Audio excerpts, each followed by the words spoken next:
बऱ्याच दिवसानंतर आपल्याशी संवाद साधतोय.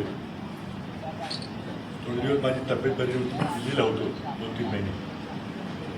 गेल्या आठवड्यातच चालू आहे महाराष्ट्रात. आल्यामुळे पहिल्यांदा कराडला मी यशवंतराव मोहिते कृष्णा सहकारी कारखान्याच्या निवडणुकीबद्दल कार्यकर्त्यांची बैठक 3-4 दिवसापूर्वी आम्ही घेतली. कार्यकर्त्यांची मतं घेतली, काय केलं पाहिजे, कसं नाही. ते एकमतानं काही मतं व्यक्त झाली, एकमतानं.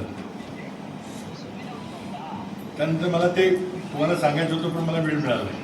कारण माझे कार्यक्रम मुंबईला होते, मला ताबडतोब जावं लागलं. म्हणून मी आत्ताही काल रात्री आल्यावर लगेच संधी घेतलेली आहे आपले संवाद साधावा. आम्ही आमच्या सर्व मित्रमंडळींनी, आमच्या काँग्रेस पक्षाच्या सर्व पदाधिकारी कार्यकर्त्यांनी विचारपूर्वक निर्णय घेतलेला आहे. या निवडणुकीमध्ये यशवंतराव मोहिते कृष्णा सहकारी कारखान्याच्या पंचवार्षिक निवडणुकीमध्ये मोहिते संस्थापक पॅनलला संपूर्णपणे ताकदीनं मदत करायची, पाठिंबा द्यायची. त्यामध्ये मला सांगितलं पाहिजे की मी काय कारखान्याचं सभासद नाही आहे. असा प्रश्न तर तुमचा काय संबंध आहे कारखान्याशी? स्वाभाविक आहे. तुम्हाला आठवत असेल की मी जेव्हा 94-95च्या सुमारास सह्याद्री कारखान्याची निवडणूक लढवली तेव्हा हे सभासद नव्हतं.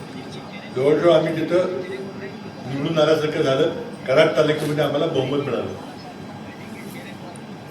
तो बाकीच्या तालुक्यातून न मिळाल्यामुळं आम्हाला तो परिवर्तन करता आलं.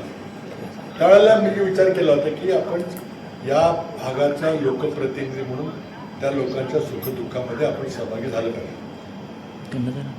आज मी दक्षिण कराडचा लोकप्रतिनिधी नसलो तरी 1991 पासून ते 24 पर्यंत लोकांनी अनेक निवडणुकांमध्ये मला लोकसभेमध्ये, विधानसभेमध्ये आशीर्वाद दिलेला आहे, पाठिंबा दिलेला आहे. त्याच्या सुखदुःखामध्ये मी सहभागी आहे. रोज कुठे काही सुखाचे प्रसंग असतील, दुःखाचे प्रसंग असतील. हा अत्यंत महत्त्वाचा, जिव्हाळ्याचा, अर्थकारणाचा विषय आहे. त्यामुळं बाहेर घेऊन बघ्याची भूमिका घेणं योग्य आहे.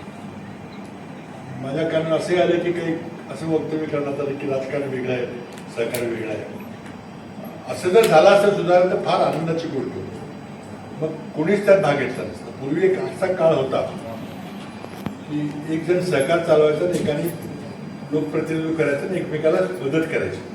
पण नंतर काही काळानंतर स्वतःच मलाच मदत पाहिजे म्हणून सगळे सहकार कारखान्यात तिथं उतरले. आता परिस्थिती अशी झालेली आहे की तुमच्याकडं साखर कारखाना, मेडिकल कॉलेज, दूध संस्था, सहकारी बँक नसेल तर तुम्हाला आमदारकीच्या निवडणुकीचा विचार पण करता येतो. किंवा पक्षांतर करून जर काही खोकी मिळवली असतील तर मग गोष्ट वेगळी आहे. पण नाहीतर सामान्य माणसाला घडगांच्या स्वतःची ताकद असल्याशिवाय करता येतो. राजकारण बदललं. आज सकाळची बातमी तुम्ही ऐकलं असेल, पुन्हा फटाफट झाले. त्यामुळे तर लोकशाहीचं काय होणारी चिंता आहे. आणि त्यामुळे या कारखान्याचा दुरुपयोग जर विरोधी पक्ष संपवण्याकरता बेकायदेशीर पद्धतीने निवडणुका जिंकण्याकरता होत असेल तर काँग्रेसचे कार्यकर्ते म्हणून आम्हाला त्याच्याबद्दल दखल घ्यावी लागेल. ही त्यातली भूमिका आहे. तुम्ही आता मागच्या निवडणुका बघितलेल्या की कशी ताकद वापरली जाते, काय केलं जाते. विचाराचं राजकारण पण राहिलेलं, नुसतं अर्थकारणाचं राहिलेलं. ज्या अर्थकारणातून हे असं राजकारण चालते त्या अर्थकारणाला कुठेतरी साफ घालण्याची गरज आहे.